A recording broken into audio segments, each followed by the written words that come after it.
welcome to Talking Landscape Photography for tonight. It's lovely to have you with us, and we're really excited about the show. It's always lovely to have Matt Palmer on with us, absolute legend, such a nice guy, and he makes fantastic work as well. What have you been up to, Paul, this week, and Nick, and Matt as well? Nick, do you want to start? Nothing too exciting.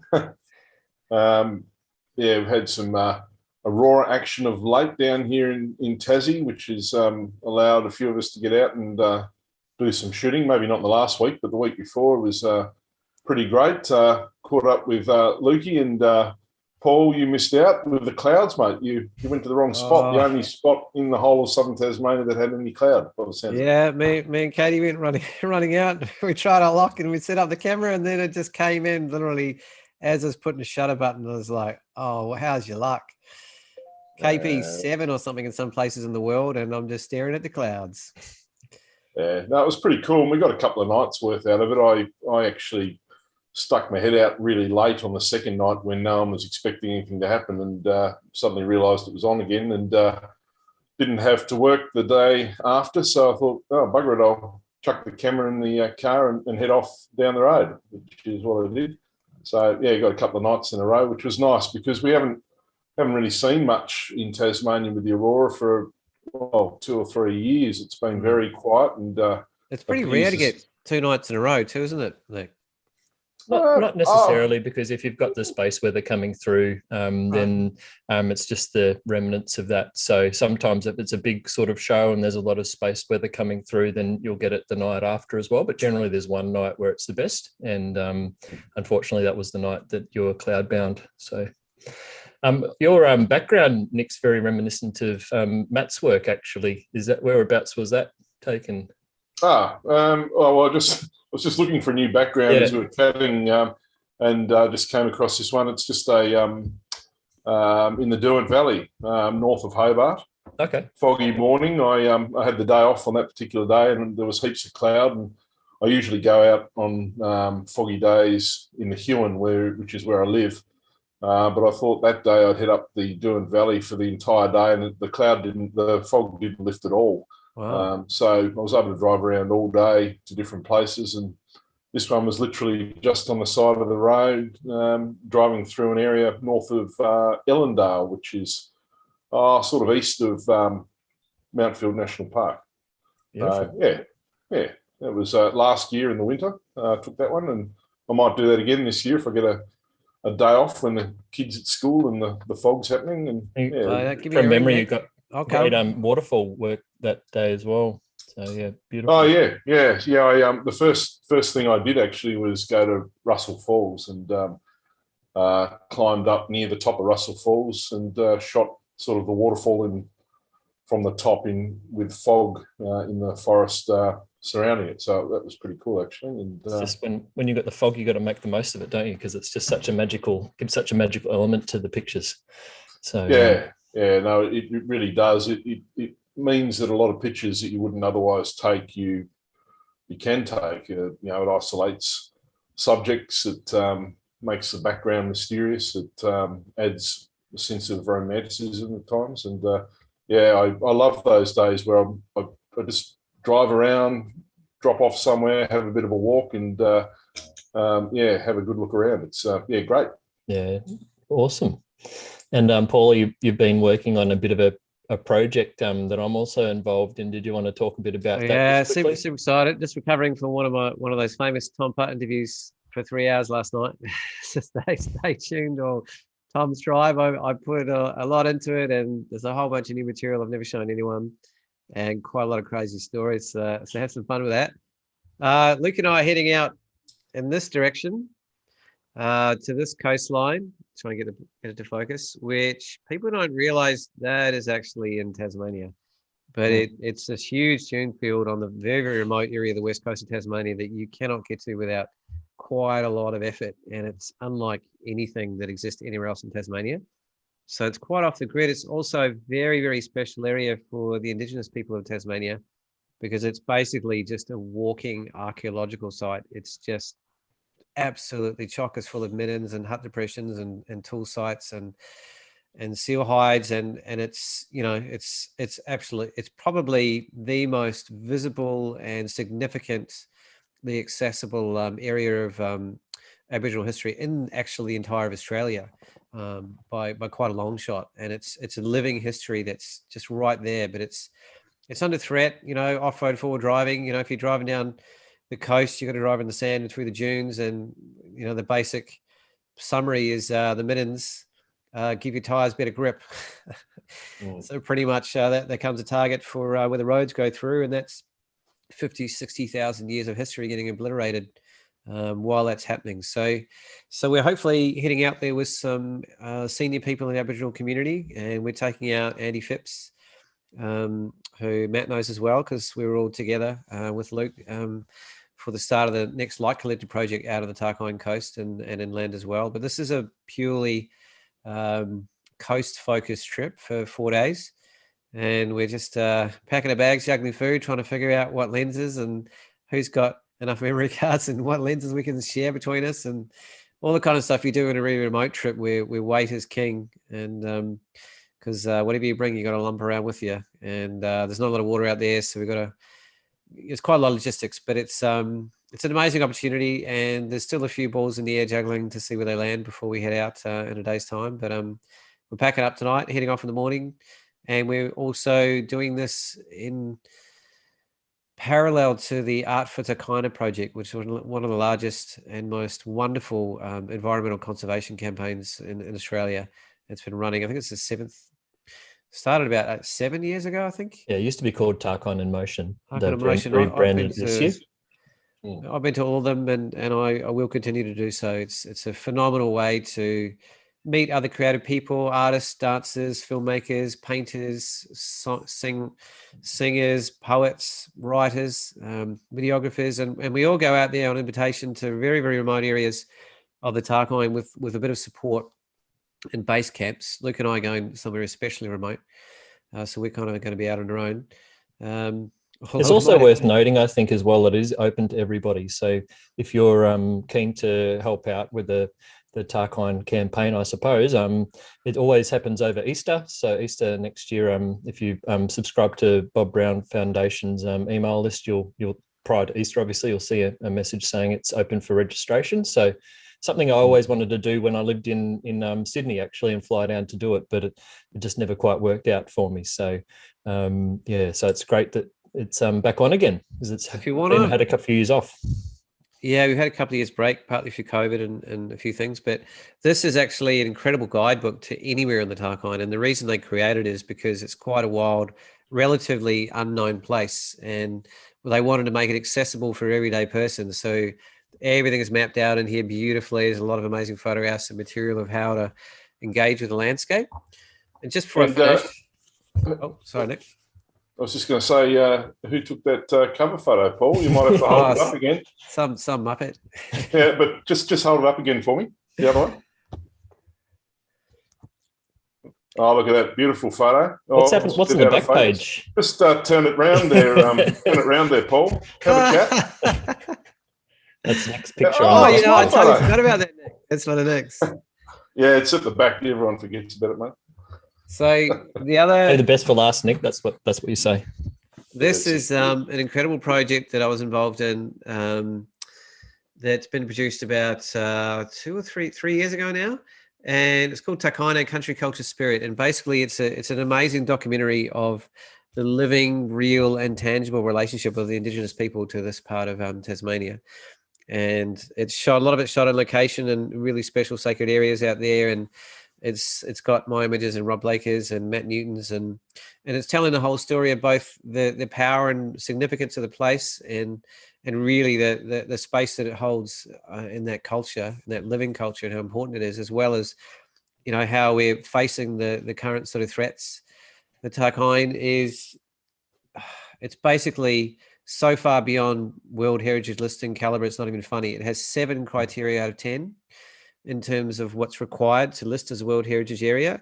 There's only 2 places on the planet that have that level of significance, and they're refusing to protect it because it has mining and logging resources. And also, I'm going to realist, they've got to come from somewhere, but we're still going to be the voice for that landscape because they're currently opening up new open cut mines and pure rainforest and, logging away. So it's, the conversation is still going on. Yeah, it's going to be sad to miss it, actually. I have to work, which is a bit of a bugger, but I've participated before and will continue to do so when I can. But no, you fellas will have a ball. Some lovely remote shooting to do. Yeah, no, it's Can real we privilege to stand get in out there. every part of our everything in 4 days' time, isn't there, Lucky? Oh yeah, it's going to be busy. And Matt, you've done a bit of time out on the Tarkine as well. How did you find that when you're out there? Yeah, I think it's probably one of Australia's most incredible landscapes out there, and the diversity that you find with your images, whether you want vistas or macro photographs. There's pretty much everything that you could imagine to be found out there. But one of the things about Tarkine is that it is quite daunting when you first get there.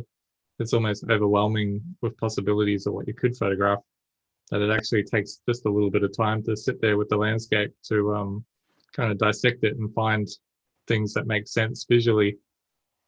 Especially if you're in the forest, isn't it? Because that can be quite a chaotic environment, but it's incredibly beautiful, probably some of the most beautiful rainforest in Tasmania in the Tarkine. I think it's the area that has the most rainforest too, isn't it, Paul? Like it's the largest temperate rainforest in Australia and the second largest in the southern hemisphere on the planet.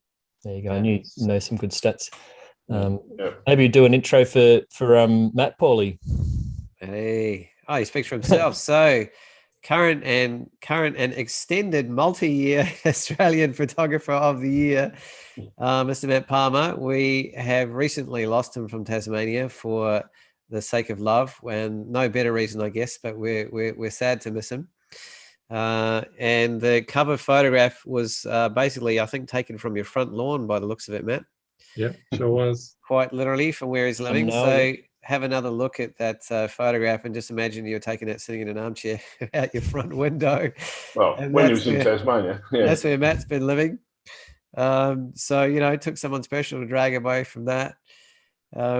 Matt's been a very high-level photographer for a very long time, a couple of decades at least, and he's kind of one of those photographers that has the capacity to range his gifts through a lot of different genres.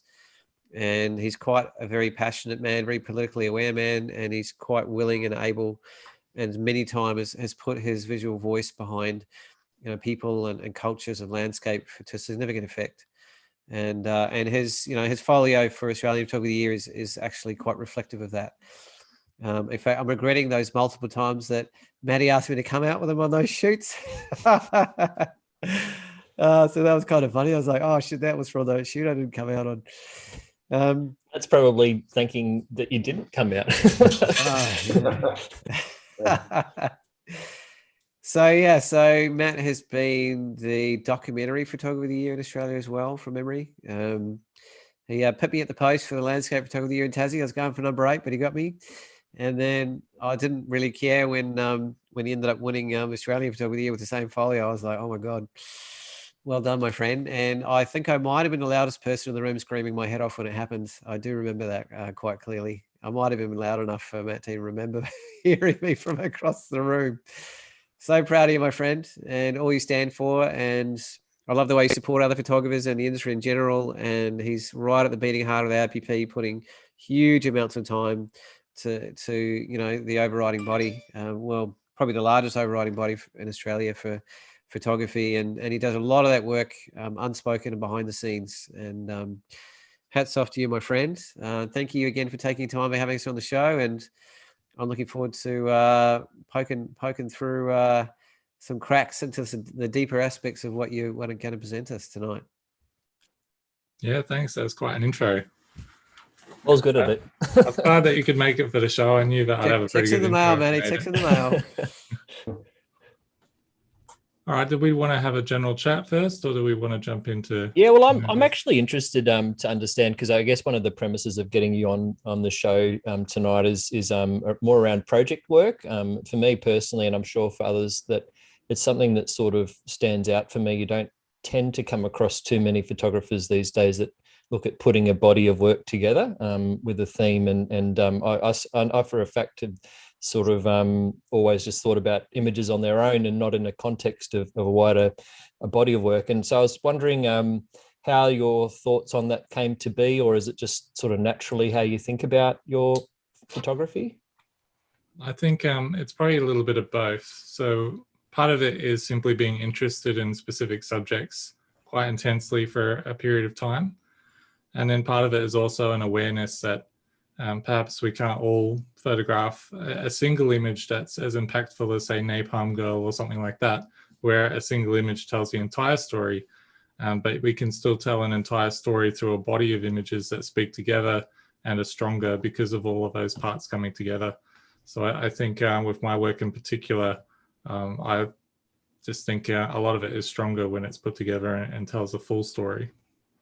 And along with that, then how do you decide what your next kind of project or feature area is? I mean, I've noticed that you're certainly very keen to put an environmental aspect to a lot of the things you do. Is that a real guiding sort of force in those decisions?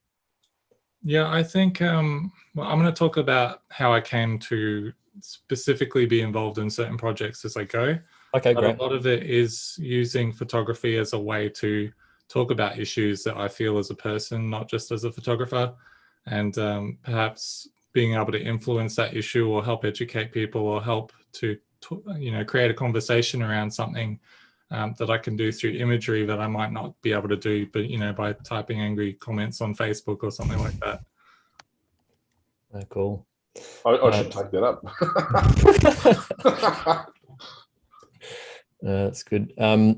Yeah, and so do you have a particular project? And I guess you're going to go through a lot of that sort of work coming up. Do you have one that you're sort of most proud of, or you would consider that's one that means the most to you, or is it they all have their own special place and that kind of thing? Yeah, I think it kind of documents part of my life in a way, because often the photographs that I take for a project are over a few years, so they're almost associated with different parts of my life and what I was doing at those times. In terms of most proud or what I've done that's been most useful, I guess, is I'm going to show a few images from Faces of Islam, which is actually a portrait project, not a landscape project, and I'll go over that pretty briefly. And I've also done some work for Bonorong Wildlife Sanctuary as well. And while those aren't necessarily my best photography, they probably speak to the most important issues that I've covered. Yeah, awesome. Oh, that's great. Do you guys have any other questions before we start at the images? I almost said something cheeky then, but I'm not going to. Mika will be watching this later and she'll have my guts for garters. Let's start seeing some images, I reckon. Yeah, awesome. Yeah, well, let's launch in then. All right, hopefully you can all see that. Mm. There we go. Okay, so I'm not going to go into this project too much because it has been covered in a past Talking Landscape Photography. If you're interested in seeing this in more detail, tune into the Iceland special with Matt and Serena, and that was a brilliant episode. So there'll be more info on that. But I will show a few images because it's probably one of my first more cohesive bodies of work. And, there's still a few flaws and I still consider it a little bit unfinished, but this is probably the image that inspired it all to start with. It was an abandoned farmhouse that I found in the south of Iceland, the first time I traveled there, which I think was in 2012. And at the time, I wasn't a very good landscape photographer. I was more interested in photographing people. And I kind of had this attitude where I wasn't quite so interested unless there was a person in the landscape. I think what kind of brought me around to landscapes, apart from Iceland being a stunningly inspiring place, was that I started thinking about landscapes as already having people in them. And that is, trees or interesting shapes of rock or that kind of thing. So sometimes I'll approach a landscape as if there's a person sitting in it, but instead of a person, I've got an interesting geological feature or something like that. But I was quite lucky with this image. It was talked up to a silver distinction in a competition by Mike Langford. I'm not sure if all your viewers know, but Mike Langford is one of the top landscape photographers in Australasia. Incredible work. And I remember I also got some advice on this image before I submitted it, because I wasn't, very good at landscape kind of stuff. And the advice was, look up Peter Eastway and see what he does with black and whites. So there was a little bit of inspiration there. But I took that forward the next time. Laughing in the background there, Nick. That's good advice, mate. Yeah, it's not a bad place to start, and then you kind of work on your own voice from there. These were just a few images that I don't think I showed in the last presentation that were part of a project. The second time I visited Iceland, it was just in the back half of winter. And I was conscious of going to Iceland again and just photographing the same things or like the highlights, rather than trying to create a series of work that kind of sat together. So I decided I'd document these old buildings, and I spent probably around 200 hours trying to find locations of old buildings and abandoned places to document. And I kind of felt like that matched the bleakness of what the Icelandic landscape feels like in winter.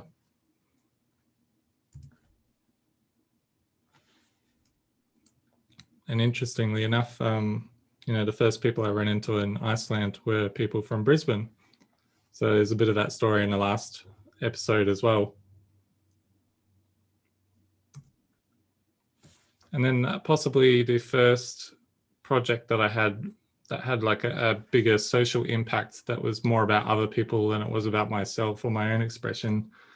It was after the Paris shootings where terrorists had fired upon a theater, I think it was, of civilians.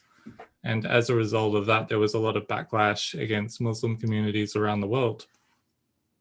And I kind of felt like it was a little bit unfair for everybody to be blamed for the actions of a few.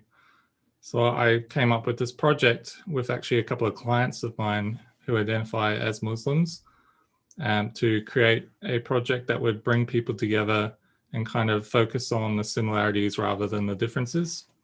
And it involved photographing 40 different people in Australia that were all Muslims, but also all came from very different backgrounds.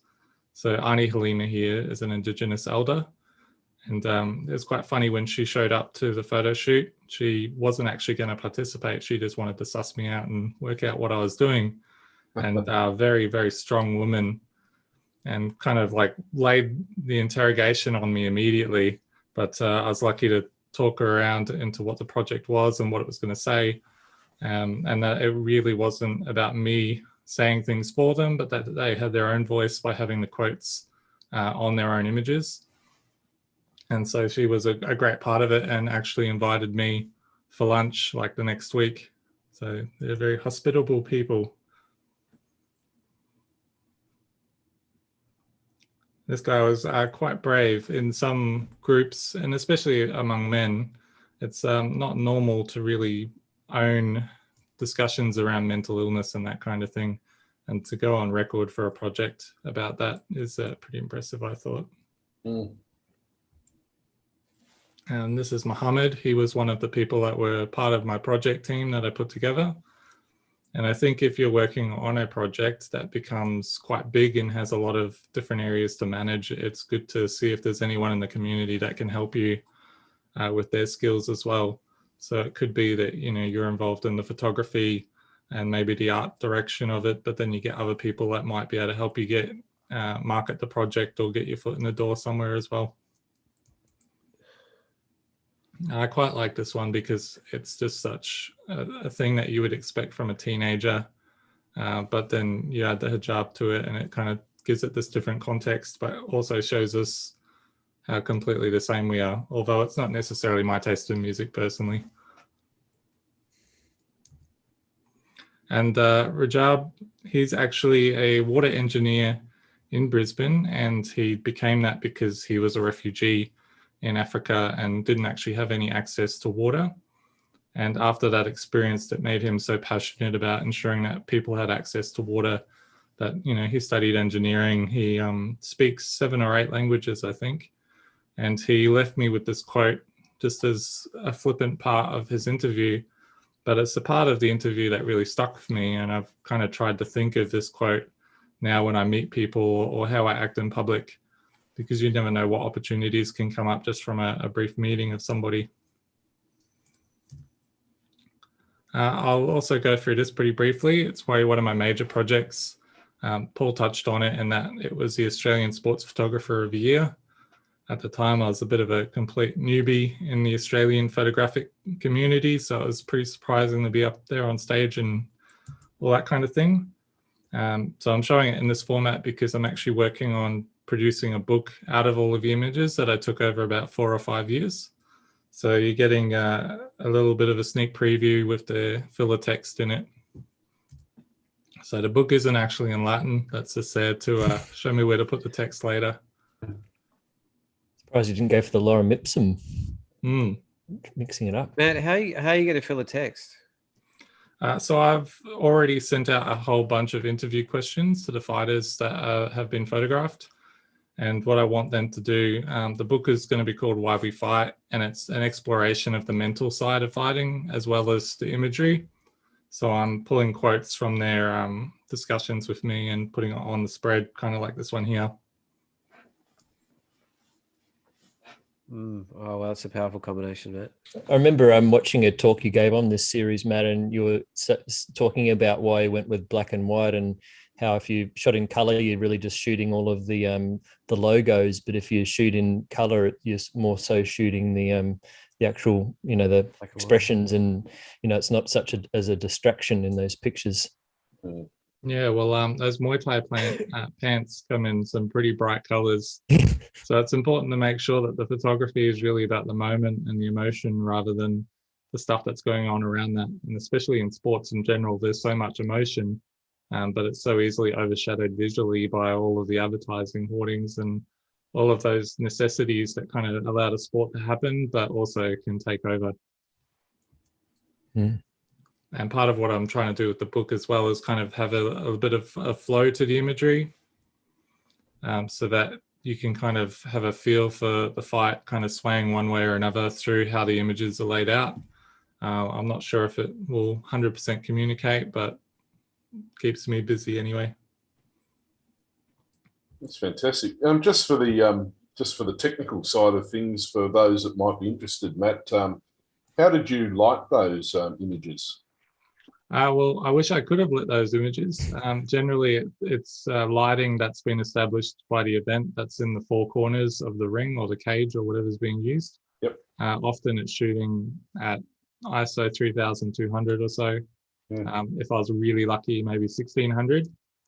And I would get to the venue early and try and find a spot where I could have the lights positioned in the right place to provide some fill lighting, as well as some backlighting in the back of the photographs as I'm taking them. Then you've also got the announcers, the medical staff, the ring ring girls or whoever they've got, sometimes ring boys these days, who knows? And all of those officials, so you kind of have to really stake out your little spot and guard it with your life. And in terms of positioning, were you sort of at the same level that guy reaching in is, but obviously a bit further back, just shooting from at sort of the actual floor level there? Yeah, most of the time I was shooting from there, and also I was fairly conscious of trying to stand up fully because a lot of the people that were closest to the rings are the ones that have paid quite a lot of money to be at the kind of corporate tables. So I didn't want to be the guy that was blocking the view of the people that had paid a lot of money and they, complaining about me behind me or whatever. So I tried to keep a pretty low profile. This one here was actually a finalist in the Moran Prize quite a few years ago as well. And how did you get into that? Like, it's quite a maybe obscure sort of thing to focus on in some sense, especially from a landscape perspective. But I know that one of your strengths is covering so many different aspects. But how did the fighting side of things come about? Yeah, well, at the time I knew somebody that was doing Muay Thai for training purposes to build their fitness. Sorry. And their instructor was fighting for a Queensland title.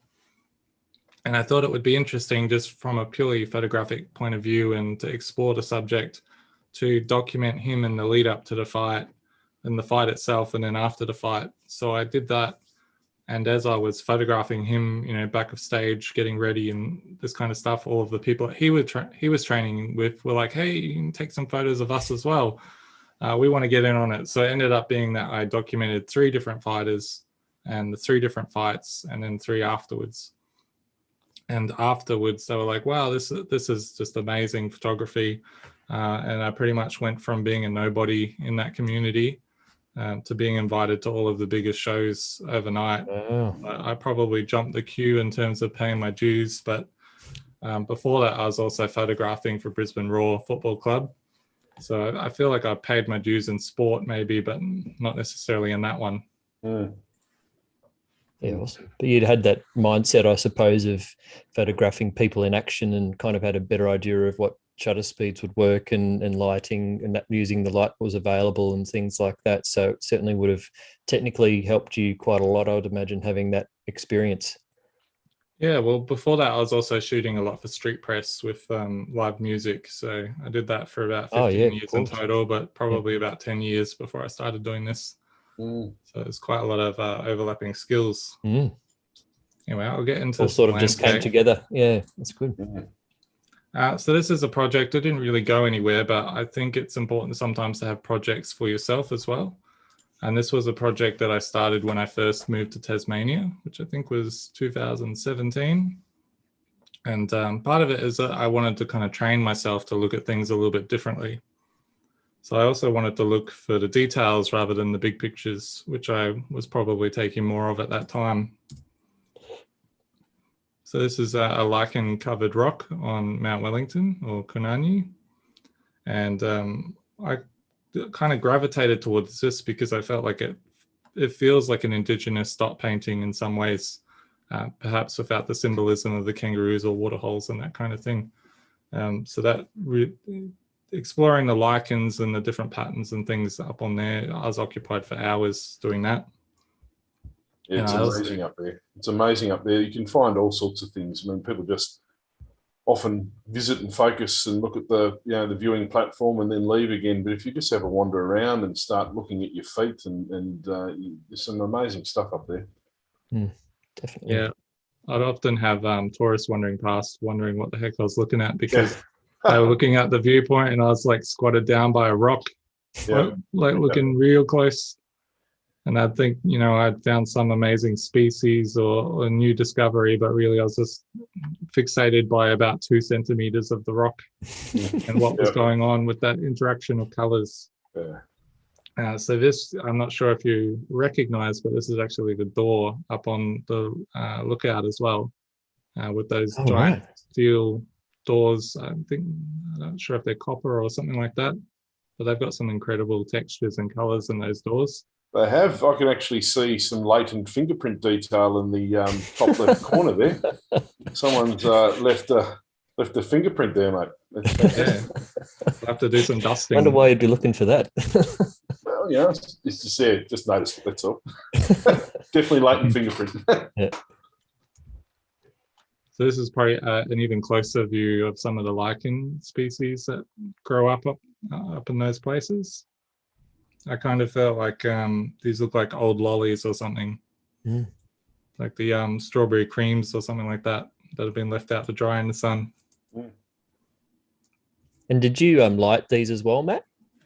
Yeah, so what I do these days is I've got a Godox AD200 Pro, which is it's bigger than a normal flash, but still small enough to carry around with you. And I have that in real close to the spot that I'm photographing, but usually at quite a tight angle. And that helps to give all the rock and the lichen dimension. So that's by tight angle, you mean on the side down low? Yeah, so I'll have the rock here, and then got the light kind of there. Yeah. A nice strong angle at it. Have you ever thought about a career in forensics? That's how we have got the fingerprints, and now you're doing the oblique lighting that we use, mate. That's get you down here and in. Yeah, I think I need to do some macro shooting with you, Nick. Hopefully not at a crime scene, though.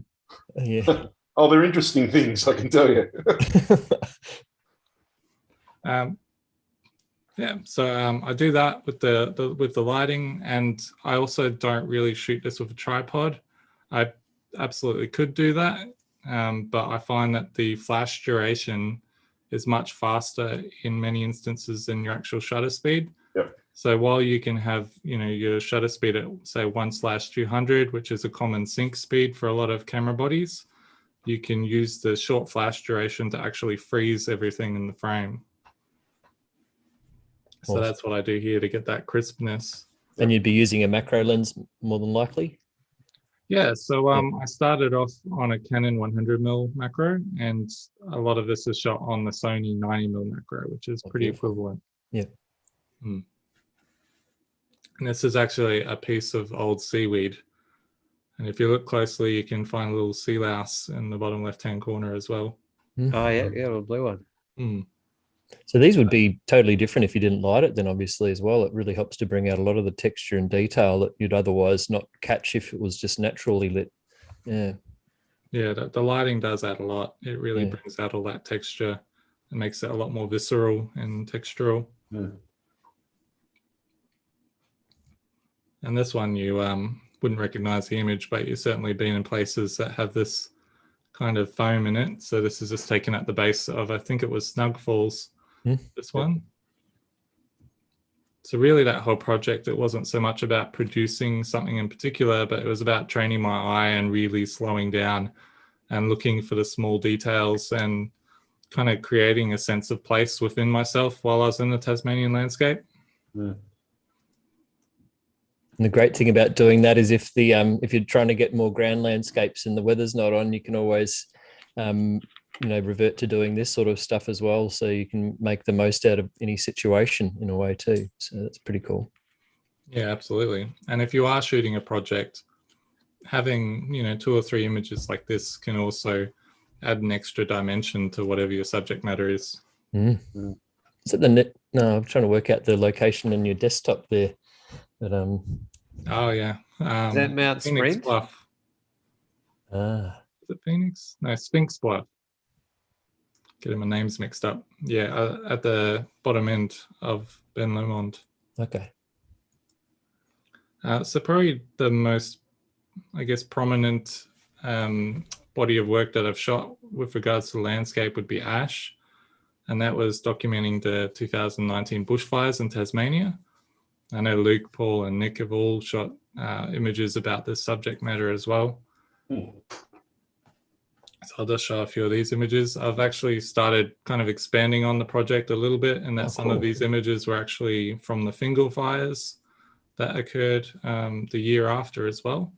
Where with me being down at Falmouth, I could walk out the door and see the smoke plumes in the distance, and so I would pop up there and see if there's anything else that I could create that would using some lighting there, Matt? No, this was just late afternoon light through the smoke. Wow.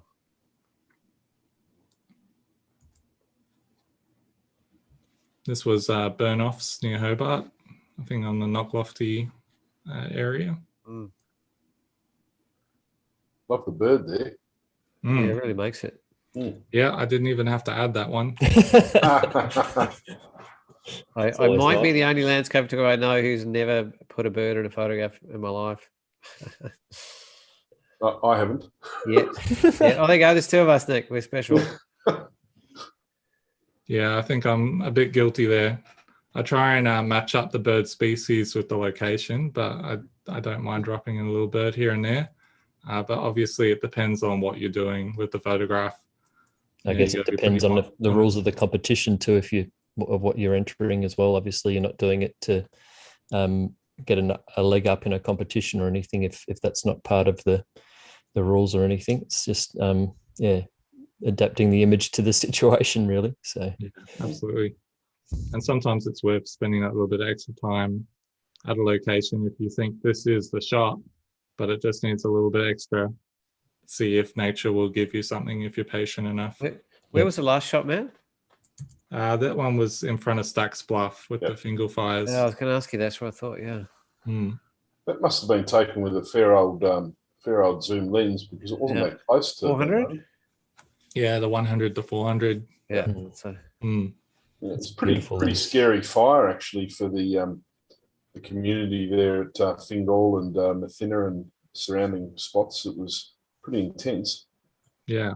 And it was coming in from both sides as well, because it had started around the back and was coming over both of the hills at the same time. So, and being that you pretty much only have the one road there that you can get in and out on, and choosing which direction you want to go. Not ideal, but the fire services did a great job of protecting the town and keeping the fire away from those areas.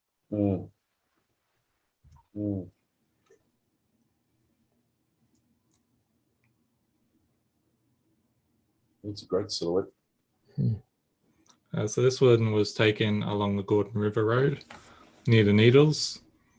You probably already know yourselves from driving down that road that there's a couple of kind of patches of trees that have survived on that hillside. And this was one of the close-up shots of the transition between the fire and the greenery that survived.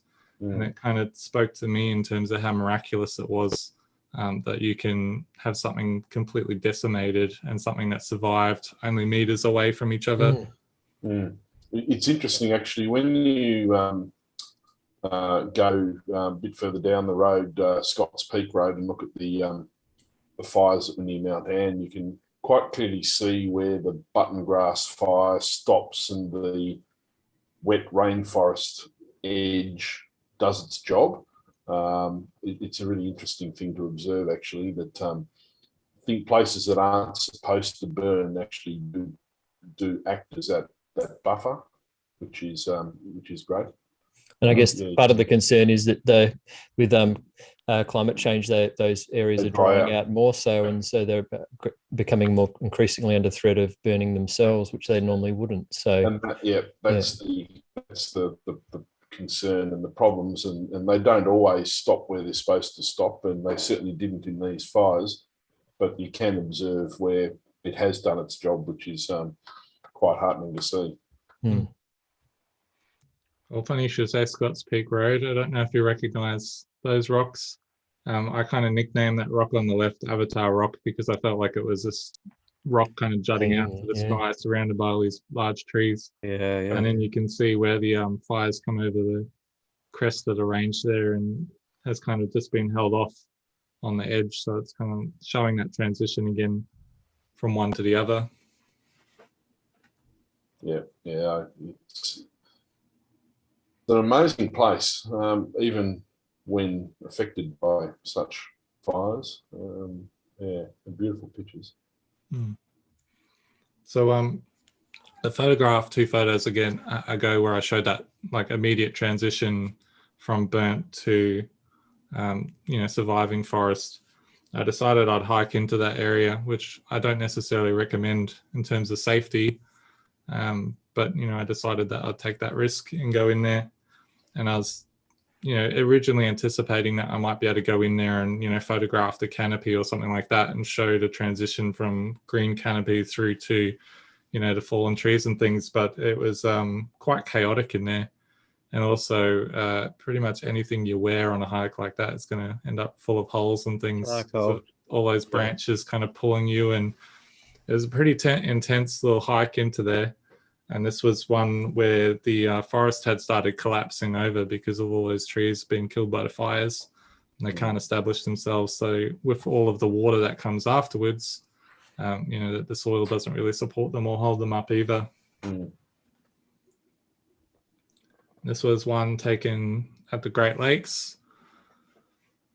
It kind of pulls on the heartstrings a little bit, even though the kangaroo seems to be doing okay.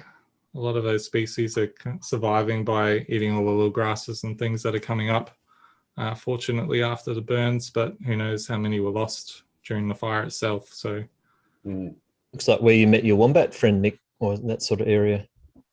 Yeah, you're very, very similar, and I've actually got an almost identical shot of a wallaby from the Central Highlands too. It's they really stand out when you have everything burnt around it. Any movement you see straight away, and obviously you point your camera at.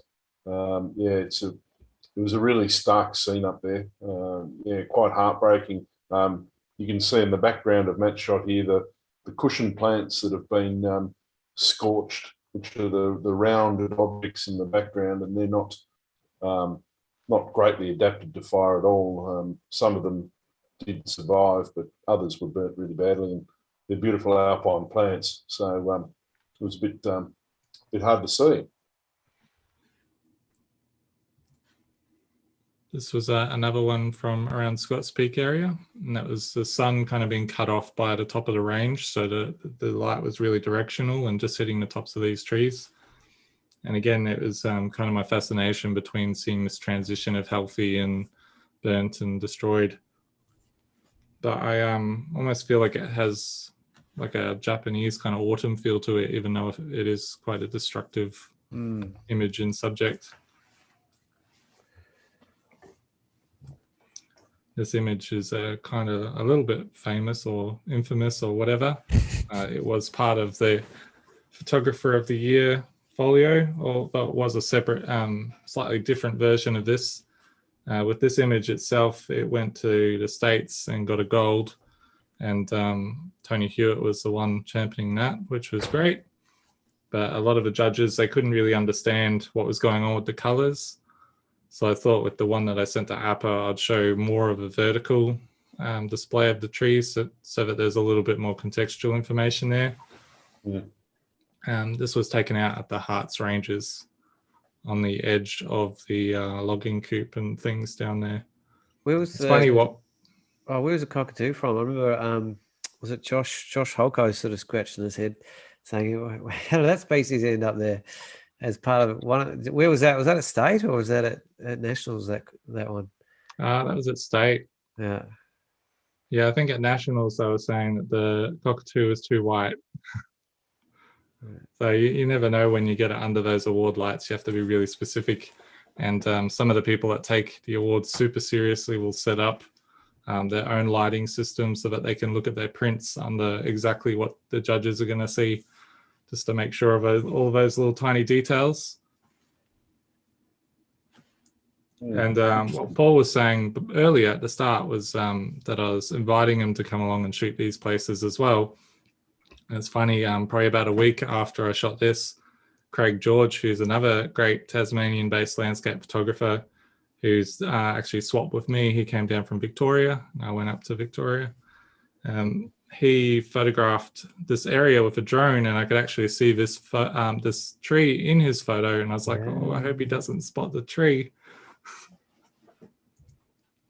And this is another image taken pretty much at the same location at the Harts Mountains. It was a pretty good day for taking this kind of imagery.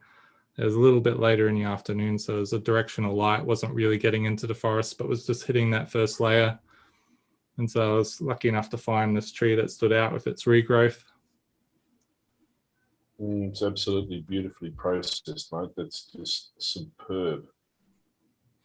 Yeah, thanks. Yeah, how is that compared to the raw file, Matt? The raw file, probably the main difference is that some of, I really just painted down some highlights, that like little branches that were kind of sticking out and hitting the light. I just taken back the highlights on those, but it's pretty much what I saw apart from those little detailed touches. You tend to do a lot of your mostly editing in Lightroom, Matt, or is it a bit of like, would you have like a percentage off the top of your head where it's like, 80% Lightroom, 20% Photoshop kind of thing? I'm always fascinated by that. I'd probably class myself as a bit of a lazy editor. So I probably do about 95% in Lightroom, and I kind of want to get it into the ballpark of what I'm thinking as quickly as possible. If I want to do layering or really intense kind of heel brushing or clone stamping and all that kind of stuff, I'll take it into Photoshop. But I don't really use those techniques too much unless I'm creating something that's very obviously an art piece that's more conceptual rather than a documentation of space. But I definitely think there's room for both of those approaches. So here, I think, I was painting down the highlights on most of the image. And then just to touch it off, I really love, probably part of my downfall in photographing early landscapes is that I love a vignette. It's probably a bit weird coming out with that. Hopefully I don't get in trouble.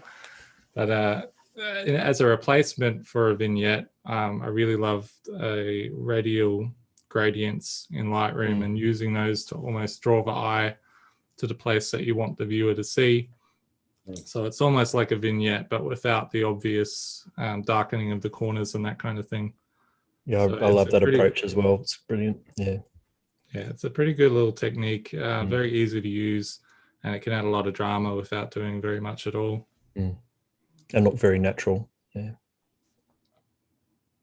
So this is another tree out along Scott's Peak that was kind of by itself, but with a lot of regrowth. And it's, in a way, it's kind of heartening to see some of the trees come back, but it's only one tree at the end of the day. It might take a very, very long time for that tree to kind of propagate and support the surrounding area with life. And this one was taken looking over the Florentine. I don't know if you guys know this spot. There's a little pull off the road, and I think it may have used to be a lookout at one point because there's a few stones that are kind of stacked in a line. But apart from that, no one ever seems to stop there, but it's a really beautiful lookout. I think that's the thumbs in the distance from memory. Yeah. This is magnificent in print. In fact, it translates to print, way more than I would have expected, actually. The detail all the way through the back of this is phenomenal. Yeah, so I felt like this was a bit more of a subtle image in that you see a little bit of the fire damage creeping into the foreground, but you may easily mistake it for autumn or something like that. But it's that secondary layer of the hill in the background where you've got that kind of char behind the trees that kind of recontextualizes things once you discover that. Are those birds black cockatoos? Yeah. Yep. Yeah, you gotta love a black cockatoo. Yeah. Still get excited when I hear them screaming around. And this is the last image that I'm showing from the series. Sorry, I've just disturbed that. This was taken on my hike up into the undamaged areas opposite the Needles. And it just started bucketing down rain on the way out. And then it formed like the faintest rainbow over the forest. And I kind of felt like, in a cheesy way, maybe that's the hope, having the rains coming in and all that kind of thing. And hopefully at one point, maybe in 100 years or something, but that area might regenerate to what it was before.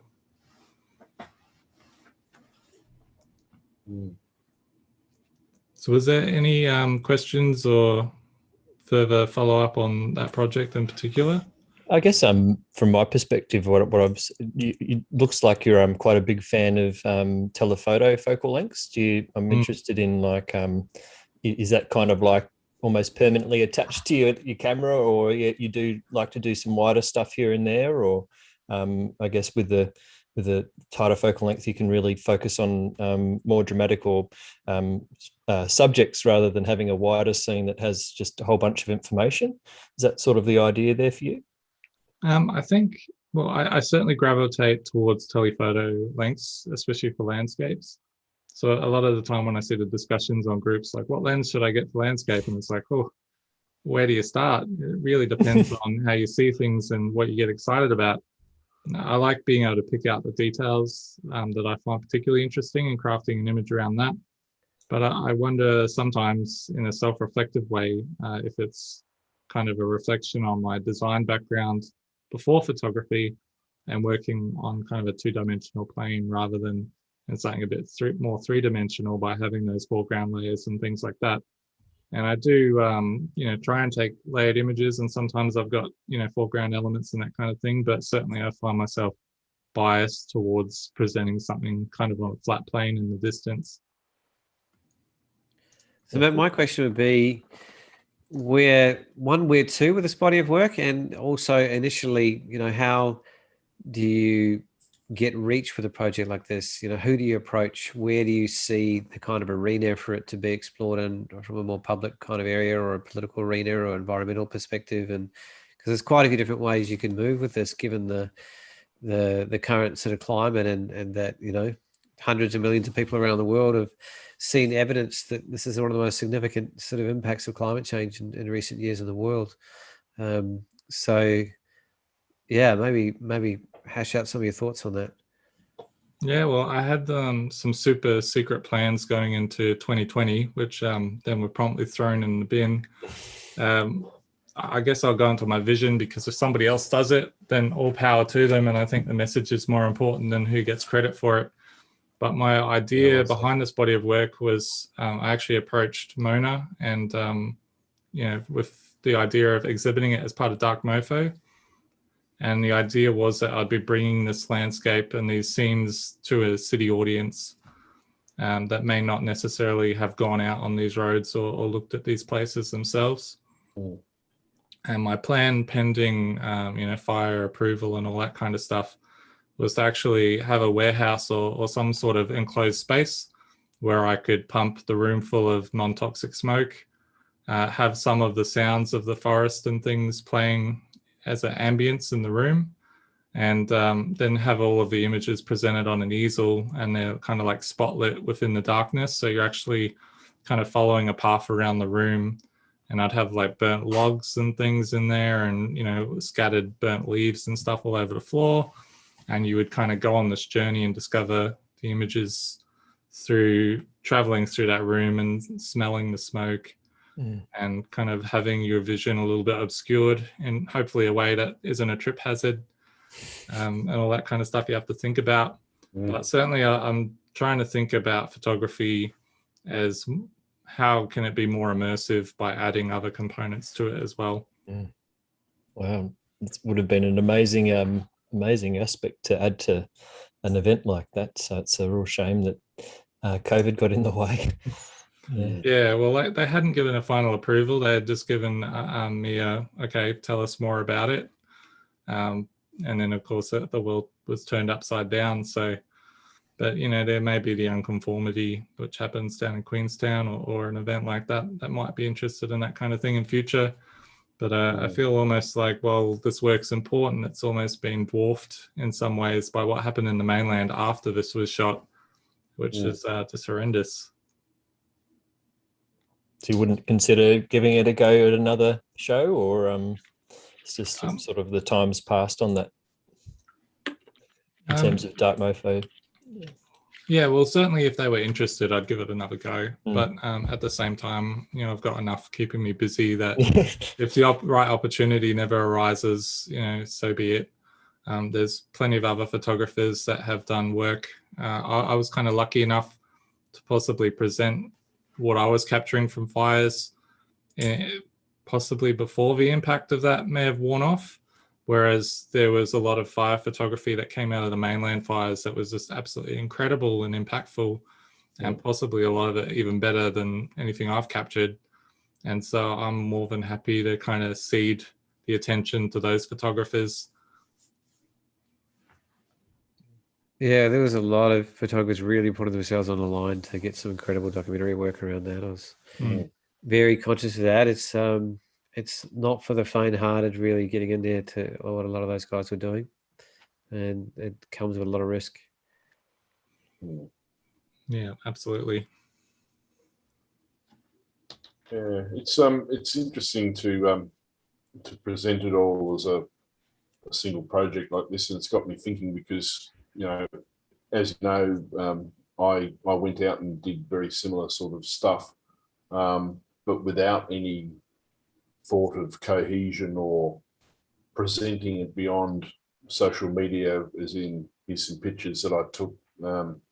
If you don't know what's happening out there, this is it, and I guess that's the length and breadth of what I did with it, really. But it's certainly got me thinking that we should be a bit more cohesive with the way we present work and think about presenting it in a different way. And that Mona idea is a fantastic idea, and hopefully you'll get some sort of legs with that in the future, or at least another project with a similar sort of thing. But yeah, it's a great thing to go with a project.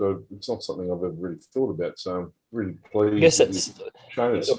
That also speaks to the theme of the actual episode as well, in terms of creating that meaning, or the body of work gives a greater feeling or meaning to that what's going on. And even adding sounds and smells and making it much more of a sensory experience provides that and even more meaning to that, because people can kind of feel it as well as see it. So that's pretty cool.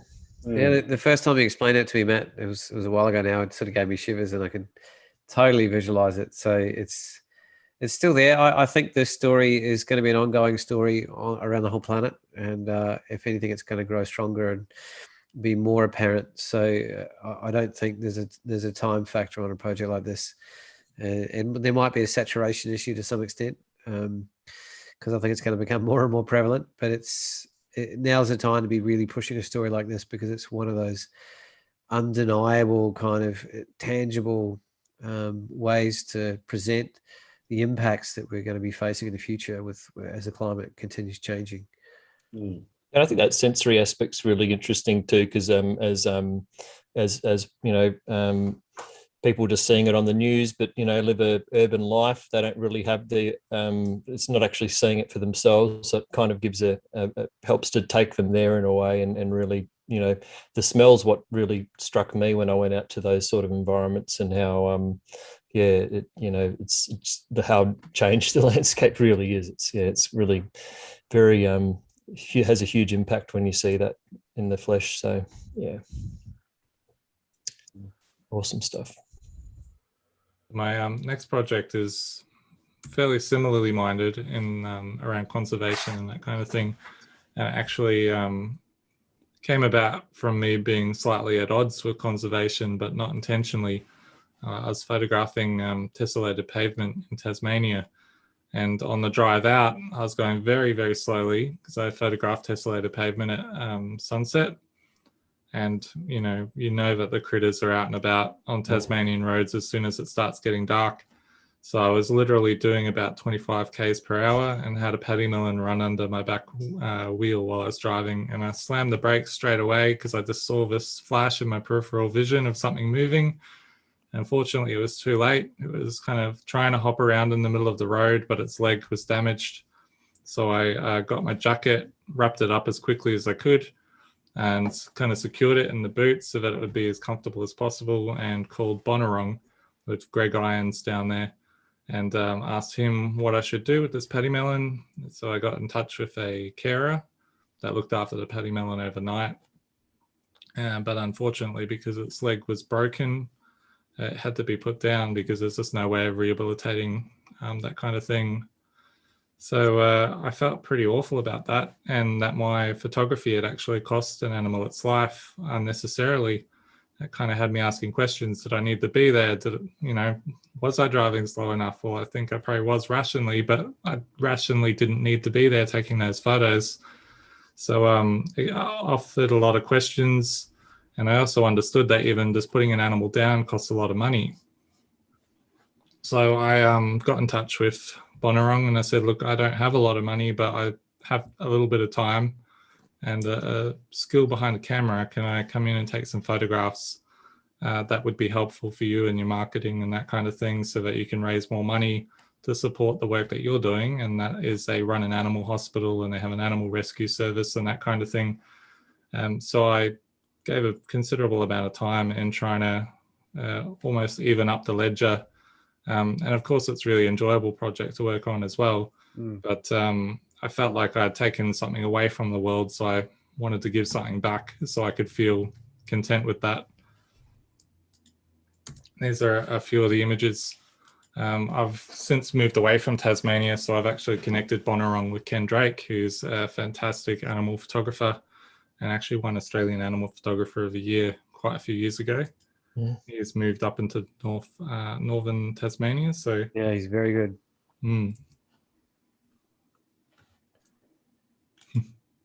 I'm just looking at the chat as well. So with these animals, most of them are lit by flash, and that can seem like a bit of an abrupt way to photograph an animal. But what we do when I first photographed the animals is I'd kind of shoot the flash somewhere else and to see if there was any reaction whatsoever, and kind of progressively got them more familiar with the flash and whether it was bothering them. And if it was changing their activity, then I wouldn't use it. And if it didn't change their activity, then I'd use it. So most of these animals were very comfortable and didn't even really acknowledge it, so long as it wasn't, down at ground level blasting them in the face or anything. Most of it was kind of quite high above their eye level, so as not to bother them too much. Something that Heath Holden also said about his camera trapping as well on a previous episode as well, that he seemed to find, which is maybe a bit unexpected, but obviously it's nice to know that there's not that impact being made. Yeah, absolutely. And especially like I listened into that talk as well and have a great deal of respect there.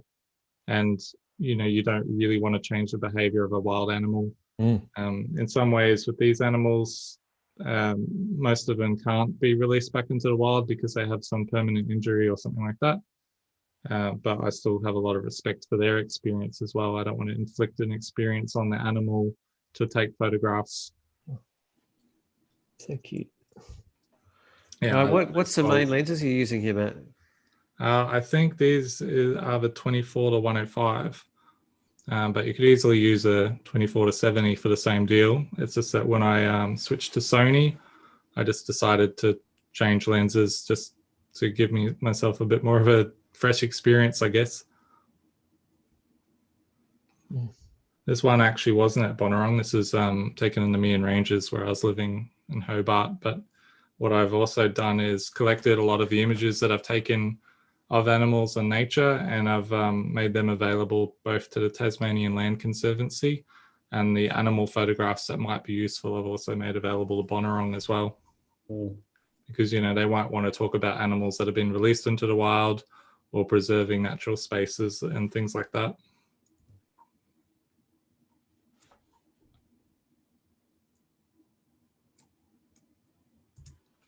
This resident here may be the oldest cockatoo in Australia, estimated at around 112 years old or something like that. It got its letter from the Queen, doesn't it, Matt? Yeah, quite a character, that one. Centenarian letter from the Queen. Matt's saying it's called Fred in the chat. Fred. So. Yeah. This is Romulus. Unfortunately, Romulus has passed away now. There's a couple of new eastern quolls, tiger quolls in the enclosure now. They're calling it home, but that was an amazing experience photographing this animal. Just incredible. One thing I'll bring up is that obviously these images, they can't be submitted to wildlife competitions and that kind of thing unless there is a specific category or acknowledgement of them being in a habitat that's been, created.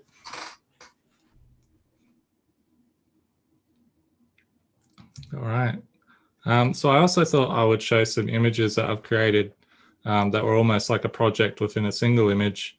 So I feel like that's a lot more accessible to general people, and it might help them think about, maybe they're in an interesting place or they've observed something that's a bit out of the usual, and they might think about how they can turn just that one experience into a photograph that tells the fuller story, perhaps. So I was driving along in some fog and found this bit of forest, obviously like plantation forest, but quite beautiful for what it is anyway. But in photographing this place, I just kept seeing all of this rubbish laying around on the ground. And I'd say probably this kind of disposal or legal disposal of rubbish in forests and things is a bit of a problem. Probably all around Australia, but certainly something I observed in Tasmania while living there. It was actually quite interesting because it was probably the first time I was genuinely angry while I was photographing. It's not really a feeling that I have while I'm photographing a lot. Usually it's the opposite. Usually I'm calm and content and just one with nature. But I found this rubbish so disruptive to that experience. So you might wonder why I just took photos of a bunch of rubbish, but I thought I have to channel this anger into some sort of piece where I talk about in some way visually why I'm angry about this. And originally I kind of tallied everything up together just so I could get my head around it. And I thought, okay, well, maybe I can kind of present this place and then all of the rubbish, and then it almost ends on a punchline of sorts. And, you know, they've even thrown out the bin that they could have put all this rubbish into. That's a fantastic image. Yeah, it did undergo a little bit of refinement though until to the final image, where I thought that the last presentation was a little bit clumsy, and so I kept refining it and going, okay, how can I make this message a bit stronger? So I used that first image to overlay all of the rubbish on top of it in a similar grid style that I just showed you, but you can almost feel like the forest is being swallowed up by all this rubbish. It's quite jarring that way, yeah. And I guess part of the intention is that if you want to see a beautiful landscape, you look at this and there's almost a sense of frustration that you can't see more of this landscape. And I felt like that was communicating how frustrated I was when I was there photographing it, expecting to find something beautiful in the fog, and instead just finding all of this rubbish everywhere. So I was quite lucky with this image. It was the highest scoring image at the AIPP in the landscape open category. And also was a finalist in the Sony competition. Sony ran a few competitions, so I can't actually remember which exact one it is, but Alpha Awards? Yeah, it may have been. Yeah. So yeah, and funnily enough, before I got together with Mika, we did a print swap, and this was the image she asked for, and I was like, you've got to be mad. You want a picture of all this rubbish? And she was like, no, it just speaks so loudly about, you know, what you're feeling and all this kind of stuff. I also took this technique and applied it again in quite a different way. So this is the image that was used as the cover for this talk tonight. The thumbnail, yeah. I was very lucky. I rented the place for a year, but probably got to spend about 4 months there. In between all of the COVID border closures and all that kind of stuff. This was just an afternoon, you know, observing the ocean and seeing the different play of light. And very rarely you'd get this kind of spotlight on the ocean and all the spray coming up. And this is pretty authentic to what I saw on the day. But I used to explore that beach there quite often and look for little details and interesting things that I could find on the sand. And it was almost like a form of meditation to go down there and just probably hearkening back to that disassociated body of work that I was playing with, just looking for little shapes and colors and that kind of thing. And I went down there one day and I was like, I'm going to shoot this really beautiful image that shows like all of these different textures and colors and patterns, and kind of put it together in some sort of grid. And it'll just look beautiful on a wall or something like that. You could just lose yourself looking at all these little details. But instead I ended up creating something quite different. So I'll zoom in a little bit just so you can see, but I ended up creating this story. And on this walk, I kept finding, you know, obviously the beauty of the seaweed, different colors and sands and textures. I was also finding, you know, signs of the dogs and things that visit the beach. And of course, the beach is quite a fragile breeding ground for certain types of birds. And it was also the molting season for the penguins, so they're all up on the beach. And I ended up discovering this poor little penguin that's photographed down here in this frame. Didn't make it, unfortunately. And so I thought I would put together the story about how people kind of think about their pets, and how, you know, a simple walk on the beach can actually be something that's quite dangerous for our wildlife. And that's not to say I don't think anyone should take a dog to the beach, because, you know, there's nothing better in life than seeing a happy dog running around in waves and splashing about. But it's also kind of demonstrating how quickly, you know, a dog can impact, no matter how friendly they are, on other species as well. So this image I kind of created thinking that I would do these textures and patterns, and I did that. But then I also kind of snuck in that little, oh, there's actually something a bit darker going on here. So that's another approach to, you know, kind of taking multiple images and then presenting them as a single kind of graphic, or in a single frame, or however you might think about it. Yeah, like you were saying, like a project within an image in a way. Like, yeah, it's awesome. Yeah, that's really sad way. Yeah.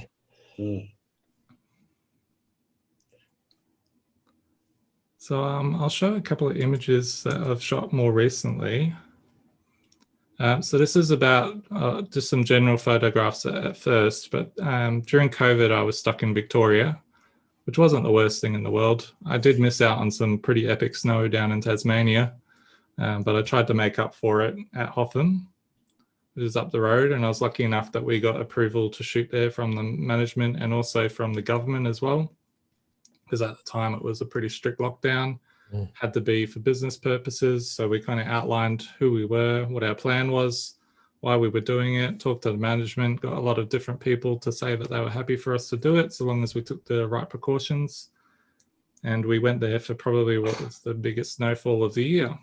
And so originally I was just kind of exploring this new backyard of mine.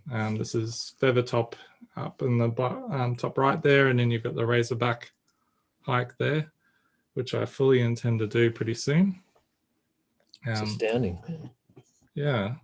So at first I was really just taking an opportunity to photograph these snow scenes where there weren't too many people around, because most of them were locked down. Otherwise it would have just been full of people. And this was, Mika was driving in this, fortunately. I made her do all the hard work, but she was actually very comfortable doing that, but it was pretty much a whiteout apart from being able to see a glimpse of those posts as we were driving. And it's probably the closest I've felt to being in Iceland since I've been there driving around in winter. So it's actually a little kind of naturally made snowball of sorts that I had found that had rolled down a bank or something. I'm still not 100% sure of what the science is there or how that little snowball came to be, but I thought it was a pretty delicate little image. And at the end of the day, there was this incredible light over Feathertop. So Mika goes running off to capture the mountain, and I'm like, have you seen these poles?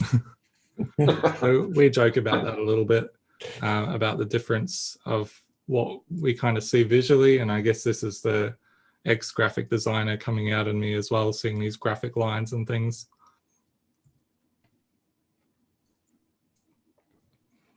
Just a little new tree that I discovered while we were walking around.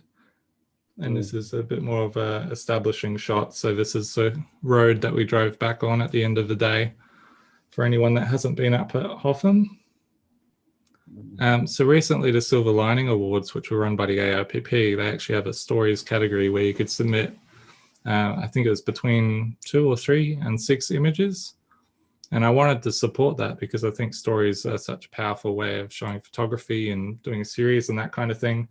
But unfortunately, I kind of burnt out some of my best images in previous comps and we couldn't really submit them. So I was like, what can I say about this experience in Hotham and how empty the place was? So I think out of the existing body of work that you've created, whether you've done it with intention or not, by using similarities in your presentation and your editing and trying to find the images that suit the narrative that you want to explore, you can actually still make quite a strong story. So I'll show you, and by the way, this has actually been judged already, so hopefully it won't impact anything, but I'll show you what I submitted as my 6 images for this story. Yeah, I don't think I've judged this category yet. So that one's kind of a re-edit of that last one. And that's actually the highest point in Australia, on the roads in Australia. So the highest road. I actually thought it was something a little bit more ghoulish at first, but I was kind of relieved to read the nearby iced over information sign, and that it's just a marker. That was the abandoned ski slopes.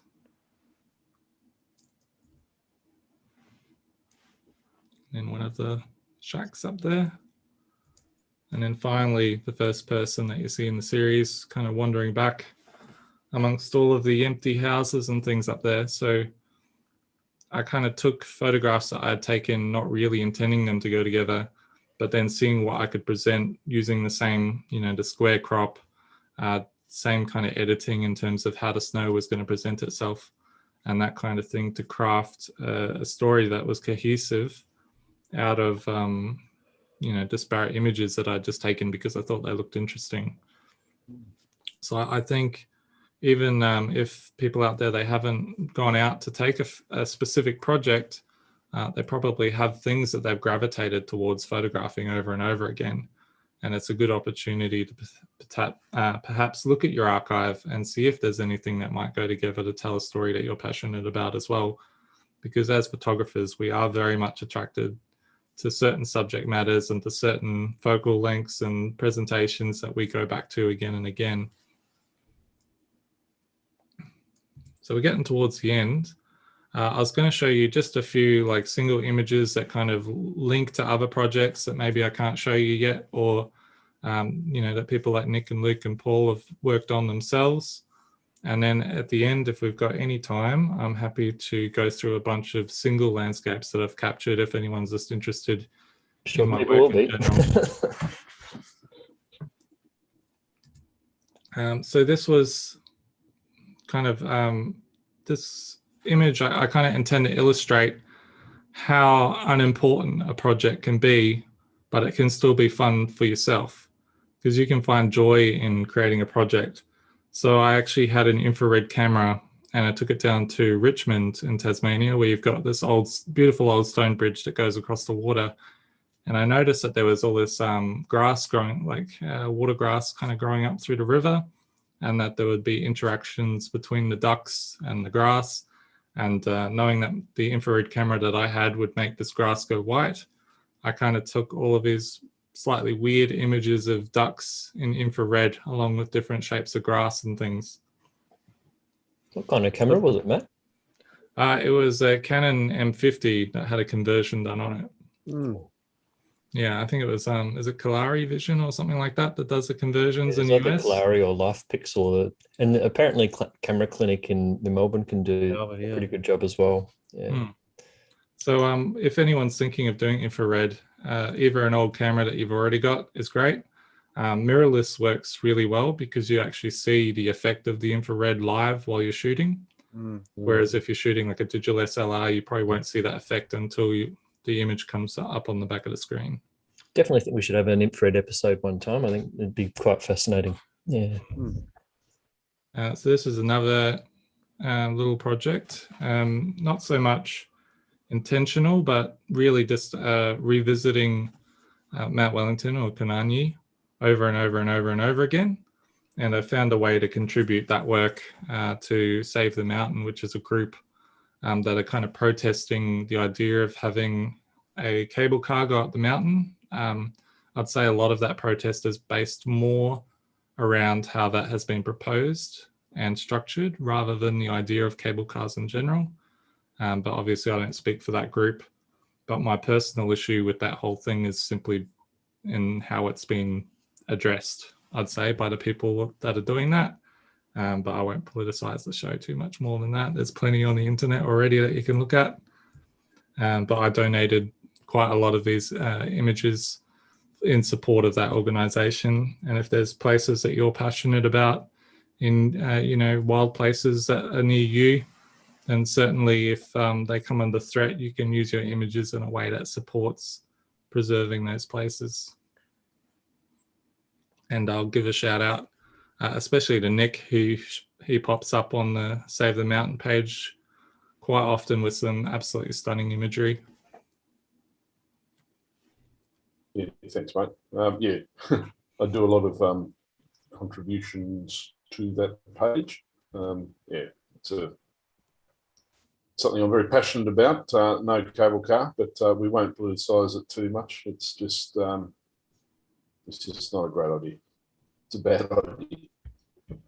Yeah, well, all I'll say about it that kind of sums up around my whole feeling about the thing is if you want to hand over a natural and special place to a group, you want that group to appreciate it and understand what it is.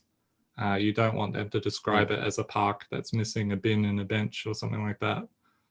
So, I kind of, with any natural space, I think you need to work with the people that really understand and appreciate that space, regardless of what's being proposed.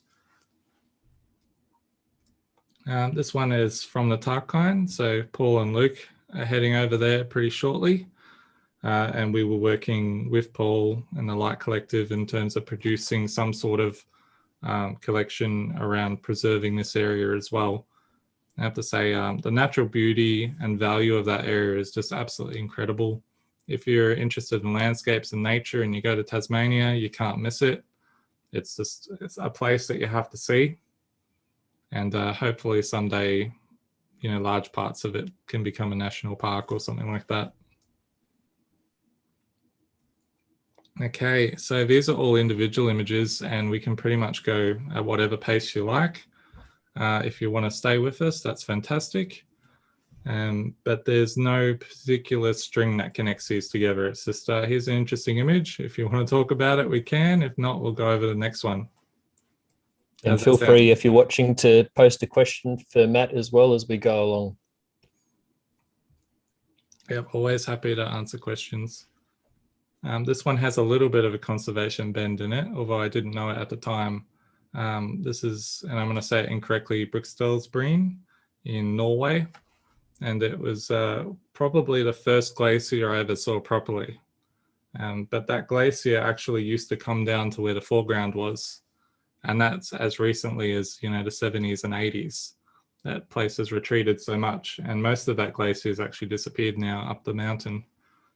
So I felt really privileged to see it even in that state. And it's probably one of the first decent landscape photographs I took as well. I wasn't particularly good with my landscape compositions and things back in those days. This would have been possibly my first landscape gold award at any AIPP competitions. It's probably not quite as good as the standard of aerial landscapes that you see today, which are pretty incredible, but it was back when it was just starting to come in vogue a little bit. And there hadn't been too many snow aerials taken or displayed at that point in time. So did pretty well with this little with this lighthouse out in Tasmania, not Tasmania, sorry, Iceland. This one's out in Queensland. So after I kind of had that landscape spark put in me by traveling overseas, I kind of thought I would pay more attention to what was around me. And so this was on one of my very early morning drives out west from Brisbane. And there's quite a few images from there coming up as well. This is Lake Mulgara, which I'm told is about 10% capacity, although the rains recently might have changed that quite considerably. And this is the first fog bow I ever saw as well. That's Mulgara as well, isn't it? Yeah. Yeah. Yeah, it's a pretty incredible day that. I think the fog started lifting at about 11 in the morning. And that's another one at Mulgara. I think if you're a landscape photographer in Brisbane, it's kind of your go-to spot. You kind of know any foggy day, there's going to be something going on over there. That's stunning, Matt. Yeah. And the next image has kind of been called by some my answer to the famous, I think it's Rob Blaker's image of the trees. It's the Matt Palmer version, I guess. And this is pretty much straight out of camera. I actually tried to edit it, and I was like, you know, it's just so beautiful already. Surely if I edit it, it will be even better. I just couldn't make it better. It's funny. To have. Yeah. It's funny how fog does that, though. You can really overdo it by doing just a bit, and you know, especially when you're in this transition zone where the fog's just lifting enough for that side light to come through, it just creates its own contrast and atmosphere, and you don't need to do much with them at all. I can't remember which road that was, but there was actually roadworks going on quite a bit down further this road, and it was, you know, one that barely anyone uses, and they were quite shocked to see somebody driving past it around 6 in the morning. Is that on the mainland somewhere? Yeah, it's up in Queensland on the Dividing Range. This was up on the glaciers in New Zealand. It's pretty a little bit scary, I reckon, for me when I first went up on those glaciers. We did it without the crampons because there had been fresh snow up on there, so we didn't need those for the grip. But being a big guy, I always kind of had in the back of my head, you know, if anyone's going to just put enough weight on a spot of snow to go through, it's going to be me. And there was a point in time where I put my foot on the wrong spot and went through up to my waist. Oh. Yeah, you know you're alive when that kind of stuff happens. You know you're alive when you're nearly dead. Exactly. Yeah. Yeah, it certainly gets the adrenaline going. But that was shot, I think, again with 70 to 200, kind of looking over at one of the other groups that were on the ice. Mm. And this was up at the top of around Lake Tekapo, where the observation kind of astrology area is. And just kind of like a bit more of an unorthodox landscape. I was kind of just drawn to that no entry with the big chunk of snow on it. St. John's Observatory, I think. Yeah. I thought I'd throw this in. You've all seen it a million times, but the classic Wanaka tree. I feel like I got in maybe a year before everyone started hating on people that took the Wanaka tree photo. But well, that lower branch isn't there anymore now either. So no, but I mean, hacked it off. You know, it's beautiful. If you capture beauty for your own joy, that's perfectly fine. But that's my interpretation. It was absolutely dismal conditions, but it worked out really well for the actual photograph itself, which is a long exposure. And this was at Milford Sound. That black swan really saved my bacon on that day because the lighting just wasn't doing a whole lot. It really needed that extra subject in there. And, you know, as guilty as I am of putting birds in places, sometimes I didn't need to do one on that one, fortunately. And I don't know, have you guys been to Skipper's Canyon? I think Paul would have been there a few times. Yeah, sure. Meant to be a pretty crazy road. Yeah, it can be. I reckon it's possibly one of the most beautiful places in New Zealand. What do you reckon, Paul? It's right up there, especially with the lighting. If the lighting comes along as well, dappled lighting in there is just epic. So that's pretty much at the top. I was intending to drive down the road, and I had you know, some chains and stuff ready to go. And one of the locals was like, "Mate, even with that, I wouldn't do it in this weather because it was so muddy and everything." I thought, all right, well, discretion, better part of valor and all that. I ended up hiking down there instead, and stupidly not really taking enough water with me or really being too planned for that trip. And I ended up walking around the wrong side of part of the mountain and hitting the road and then coming back that way. But absolutely stunning place. And that's, you know, a tighter crop using the telephoto of two other hikers that was sitting on one of the rocks up there. I think you might be able to see that in this image. You can see that rock outcrop, and then the closer, tighter view of that. So the layering is quite beautiful in that Skipper's Canyon. I'll unleash this little spot on you guys because I failed with it so many times. Is that North Clifton? Pardon? Is that North Clifton? Yeah, it's the other entry to Clifton Beach up the road. Yeah, I've been surfing there for 22 years. I was thinking 9 Mile, that 7 Mile beach area. Yeah, I probably have been to this exact spot maybe 10 times when there's been aurora forecasts because I'm like, oh, access to the beach pointing south, you know, want to get this beautiful pathway of sand and then the aurora behind it. And I got photos of the aurora in it, but usually it was overcome by clouds and other things. And no matter how many times I went there, I just did not have the luck to get that one shot that I wanted. Is that direct south? Yeah, that is pretty south, isn't it? That angle. Yeah. Most people go to the Goats Bluff Lookout though. So yeah, that's it. Definitely worth going there though. Good plan. That might be next Aurora. Yeah, well, hopefully you have better luck than I did. Show Matt how it's done. Exactly. I'm full of it. This one was actually at Port Arthur, which, you know, a lot of people visit, but it's not really, I guess, considered a place where you take pretty landscapes or anything. But probably another example of how I am kind of fascinated by telefocals or tight landscapes. That's what the silhouette was. This looked really quite beautiful against that sunset. Sunset's authentic. The bird isn't. I stole the bird from a shot I took earlier in the day of some magpies that were flying around the ruins. So one of the things that I do, and I try and be pretty authentic in how I frame or talk about it, is I like, if I'm in a landscape and I like the landscape itself, I'll capture that. And if I get the bird in the landscape, brilliant. But if I don't, and I spot the birds, behind me or taking the piss out of me because they're not going where I want them to, then I'm happy to take a photograph of the birds that are in that space and then put them kind of more towards where I want them to be. So I try and be pretty authentic in terms of species and that kind of stuff. But yeah, I don't mind, bending the truth just a tiny bit for creativity's sake. Sort of that space is calling out for it, isn't it? So yeah. Yeah, and this one was quite interesting because it was part of the PPY set of images as well, which is a Professional Photographer of the Year. It was, I guess I kind of like the effect of it. It's using a hell of a lot of dehaze on a snowy scene, and it kind of creates all of these specks in the sky, which is actually the falling snow.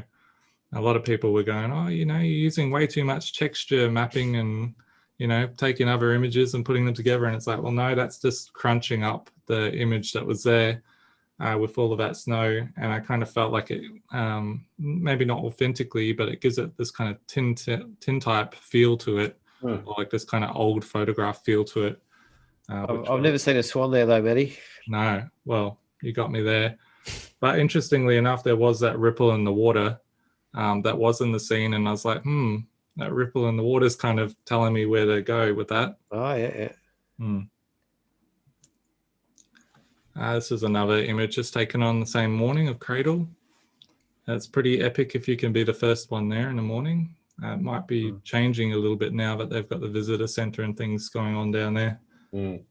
But it can be a very beautiful place. But funnily enough, I still reckon the best photograph I've taken at Cradle is of the car park, which this is what that is with the little no parking area. And won't be able to take that picture anymore. Well, it's probably a good thing for me, isn't it? Yeah, that one's all yours, mate. Yeah, it's a little bit of a kooky image, but I like it. And the next one is a wattle tree. Yeah, this one's currently getting framed for my wall. Nice. It's got to be a favourite of mine for sure, of your work, mate. Absolutely. I drove past this not that long ago, and I just went, "Oh, that's the tree." Yeah, well, they actually forested all of the trees in the background, so got a little bit of a wait before anyone can take exactly the same image. And you that was you lit that one too, wasn't it? Yeah, so I was using a remote controlled studio light on the right hand side, and I just felt like that light hitting the yellow of the wattles would lift it quite above the background. So it really just gives it that punch and makes it feel a little bit special. This was driving over the ranges on Anthony Main Road out towards Queenstown. And there had been this waterfall that had kind of formed due to the rain, but I suspect probably isn't there all the time. And it was just this little tree growing out of between the rocks right in the middle of all these rapids. So I was quite attracted to that. I don't know if I nailed the composition, to be quite honest, but I like the subject matter. So I think it's one of those kind of tricky things to compose because, you can't go in and move the rocks around or anything like that. You just have to be a little bit lucky. Yeah, don't get started with Nick and moving rocks around, eh? I was just thinking that. No, definitely don't do that. This is one of the trees out at the Southwest National Park in fog. It kind of, just has a presence to it as far as I feel. Pretty authentic in terms of editing and things like that too. It's just a beautiful day. It was quite foggy. I think this may have been the same day, but it had started pouring down rain at this point. So when you zoom in on this one, you see little tiny rain specks everywhere as well. I love that about the Southwest. you go down there, it's a vast sort of landscape and area, and the weather you can see coming for miles, and it's just fantastic to see it suddenly sweep over and everything change, and it's it's just a phenomenal place down there. It really is. Yeah, I'd say probably the best part about Tasmania as a landscape photographer is how changeable things are. And that's probably one of the most changeable parts of Tasmania. And you get these storms as well, but sometimes if you're lucky after these storms, you'll get gigantic rainbows and things afterwards, and then you get drenched again about 10 minutes later as another front comes through. This was up towards the Needles when, in pretty strong snowfall. I was only in my little Honda Jazz at that point, so I kind of had to park down the road where the snow wasn't kind of stacking up on the road, and then walked up the road a bit to capture this. I'm not sure. It's kind of like an image that speaks to me. I don't know if it speaks to anyone else, but I just kind of like the abstract nature of it and the colors and reds and oranges. And that was also within the area that's been affected by fire too. You can see some of the burnt sticks and a little bit of the regrowth up in the top left as well. This one, I guess the story behind that is Russell Falls. I've taken a lot of people to Russell Falls through tours and all that kind of thing. And every time I go there, I look for something different or a new way to frame it. There's not really any point in capturing the same perspective every time I go, because it doesn't change a whole lot other than the differing kind of amounts of water that will come down the front. So yeah, this is a frame of kind of like part of the upper part of the falls taken with a telephoto.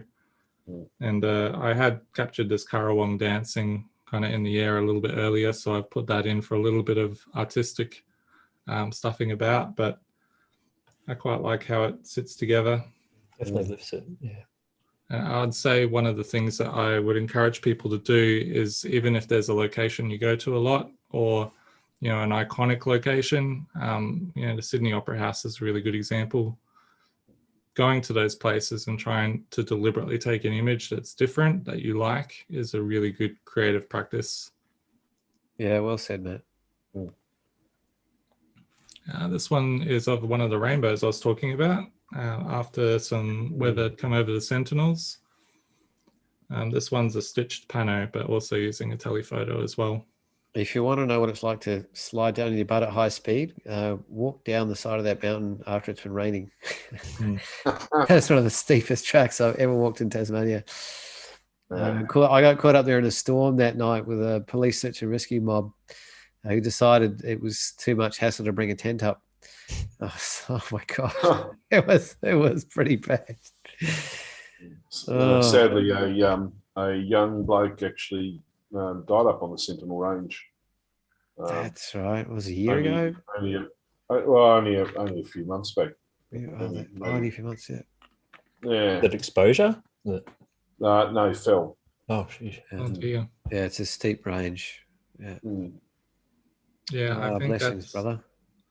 That's part of Tasmania, is how rugged it is, and if you're not 100% on your game, it's a place that can punish you in a way that you can't go back on. You've got to respect it very much. And that includes winter as well. When you hear stories about people that have died and they were only 30 minutes or even less away from shelter, but they just get lost in snowstorms and things and just can't find their way anymore. Or even they put their pack down and can't find it, and it has their PLB in it and everything else. And you might get buried in the snow or something like that. It happens so quickly. Yeah, definitely have to have your head on the game there. Yeah, for sure. So this is the second last image, which is the Tarkine coast. It's just another one of those images that I just like myself. So I figure I'll show it because it's a bit more recent. But yeah, the sun's setting over the coast, and it's one of those coastlines that kind of teases you with what could be epic conditions or incredible light, and then the clouds just close up at that last minute and leave you kind of grasping at air as to what the shot that you were imagining versus what you now have the opportunity to capture. And this is another one of the Florentine kind of forests along that Gordon River Road. There's some beautiful shapes in the trees over that way. So yeah, that's a bit of a wrap. If there are any questions, I'm more than happy to answer anything. I figured I would put a little bit of a shout out. Mika Boynton, who's my partner and also a good landscape photographer, or a great landscape photographer in her own right. She's much more famous than I am these days. So I shouldn't give her too much props. Otherwise, I'll be the poor cousin type person in the background while she's accepting all the awards. No, she's doing some pretty amazing stuff at the moment, and also got her Masters of FIAP, which I think she's only the 4th Australian to get that. And also there was another Australian in the same year, so I'm saying 4th, but the other person might say 5th. So that's right, we'll let them duke it out. That's fantastic. Yeah, so we're going to be having an exhibition as part of the Ballarat International Photo Biennale. Awesome. And we're thinking it's going to be a little bit consumer friendly around trees. And, you know, we've both taken some pretty incredible tree photographs. So bringing that to people as a body of work, but also potentially making a statement about how important reforesting and rewilding and, you know, regardless of politics, planting trees is something that we really need to do to ensure the future health of humanity. So that's not even anything to do with logging or forestry or anything like that. We simply just need to be planting some trees somewhere. Matt, are they still open for submissions? I'm not 100% sure. I think we were in there like day 2 or something with our application. I don't think it would have been day 1 or 2. Yeah, I think it's probably closed, but I only say that because I know Head On has opened and closed in the time between when we applied for that. So yeah, I was thinking of taking Ben with Heart up there. That's why I was asking. Well, if you haven't taken it to Head On yet, that would probably be worth a look. Oh well, we were all set up and lined up to Head On until COVID smashed us out of the park. So we only had we even had the, you know, we even lost all the money on the gallery. Yeah, then we did a virtual one, so we probably can't do it again because we've already officially been part of it, even though we couldn't physically exhibit. It's a bit frustrating, but I've had a few comments coming on YouTube. Someone's called Mika's just saying, "I'm good, huh?" I'm not sure what that's about, but I think you're going to have some explaining to do. Well, she would know that when I say something is good, it means it's absolutely tremendous. Yeah. Backpedal. She also says the way you photograph and the way you speak about photography is incredibly inspiring. There you go. Thanks. Well, Mika, I think, has been part of the first panel for the AIPP and critiquing people's work tonight, and she gives a lot to the community as well. So after this, we'll be having a bit of a wine and debrief, I suppose. Talk about. Yeah, I rang up Craig at 6:45 going, "Craig, am I doing that tonight?" And he's like, "Oh yeah, you are. And I was like, "Oh, how come I haven't got the emails?" And he goes, and I was racing home to get back in time. Then he gets me back. Oh shit! Actually, you're next week. so yeah, I thought I was on tonight, so I was going to come in later. So luckily for me, I got to see the whole show. So thank you, my friend. That means you might be a bit late next week then, Paul. Yeah, pretty likely. Yeah. Great. Well, go to Grey next week. If there's no further questions, which I think we're at that point, look, thanks so much for joining us, Matt. And I always love hearing you speak and your approach to photography. And it's you know, I find it quite different to my own, and so I'm always fascinated to hear your process and how you come up with your ideas, and also you know, the more, I guess, intimate style of photography that you do as well. So it's always an inspiration for me, given it's so different to how I approach things. So anything to add there, Paul? Well, I was just sitting on the fence on whether I'm bringing my telephoto out tomorrow, and I think I've just jumped off it. So my 2.5 kilo telephoto's just sitting here next to me, saying it's going to come out. Matt, I just wanted to thank you again, not only for your time tonight, but your commitment to the community and the industry, which is massive. And the thoughtfulness for how you approach your subject matter, and the cohesiveness and the process around the bigger picture that you hold in mind for these projects, I think is not something that all of us are capable of doing with a lot of ease. And to see it done masterfully and so thoughtfully is really, really provocative, and I hate using that word inspiring because it's so common, but at the same time it just is. And it's got me thinking a lot about even the next 4 days of my life and how I can take a bit of a Matt Palmer leaf out of the tree, so to speak, and pull a body of work together that has a lot of punch and power. Yeah, well said, Paul. And yes, you are very inspiring, Matt. And thank you so much for spending the time with us tonight. And it's wonderful to see your work from Tasmania and elsewhere. And it's a bit of a pity. In fact, it's a great pity that you've moved on to Victoria, but it's all for good reason. But your heart is really in a really great place, and I'm talking about your photography here. It really shows through with your work and the way you speak, and the subjects that you choose to present are just just beautiful, and they very close to my own heart, and certainly to the rest of us as well. So thank you so much for all that you do towards the special places that we have and special animals that we have, and hope to catch up with you soon. Yeah, absolutely. Yeah, we'll be over in Tasmania for Vegas week, so fantastic. We'll never be too far away. I've got so much respect for the three of you, so thank you for having me on. And I'd say probably that no one that really appears on the show thinks that they're inspiring or anything like that. But certainly, I think anyone that has a commitment and has a voice to share and a message can end up being in the kind of position that I've been really lucky enough to be in in the last few years. So if you have something that's close to you, whether it's a humanitarian issue or something about your family that's special, or any kind of cause that you're close to, definitely it's a beautiful way to improve your photography and your skills while doing something that's important. Quote unquote, Matt Palmer. The crowd goes wild.